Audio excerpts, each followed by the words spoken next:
शोषण आणि फसवणुकीमुळे करकममध्ये एका मुलीने विष प्राशन केलं होतं आणि त्याच्यावर म्हणजे ॲसिड प्राशन करताना तिचा उपचार सुरू होते. काल तिचं निधन झालेलं आहे.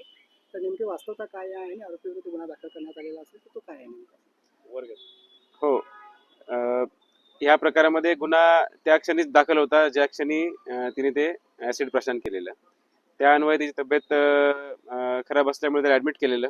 ऍडमिट होऊन त्या पीडितवरती उपचार झालेले आणि एक 8 दिवसापूर्वी तिला हॉस्पिटलमधून सोडण्यात आलं होतं आणि ती घरी वावरत होती. एक कार्यक्रमात ती काल गेली होती. त्या ठिकाणी अचानकपणे तिची परिस्थिती खराब झाली आणि तिची डेथ झाली.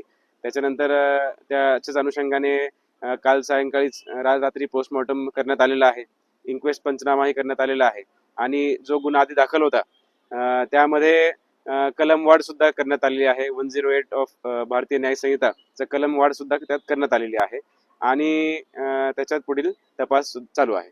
आरोपीला गुन्हा दाखल अटक करण्यात आली नाही, त्यामुळे जोपर्यंत आरोपीला अटक होत नाही तोपर्यंत आम्ही प्रेत ताब्यात घेणार अशा प्रकारची भूमिका तिच्या परिवाराने घेतली होती. तशा प्रकारचे व्हिडिओज पण आलेले आहे समोर. तर नेमका आता आरोपीला अरेस्ट केलं गेलेलं आहे की नेमकी स्थिती काय आहे आरोपीच्या ऍक्शन बाबत? FIR दाखल झाल्यापासून आरोपीचा शोध कंटिन्यू सुरू आहे. ऍक्च्युली घटना घडल्याच्या नंतर आरोपीला FIR ची चाहूल लागलेली की त्याला काहीतरी गुन्हा दाखल होणार आहे. त्याच्यापूर्वीच तो FIR दाखल होण्यापूर्वीच तो फरार झालेला होता काही दिवसांपूर्वी. त्यामुळे त्याला नॅप करण्यामध्ये थोडंसं कठीणाई येत आहे. सगळ्या प्रकारचे आपण प्रयत्न केलेले आहेत. टेक्निकल एव्हिडन्सेस पडताळून झालेले आहेत.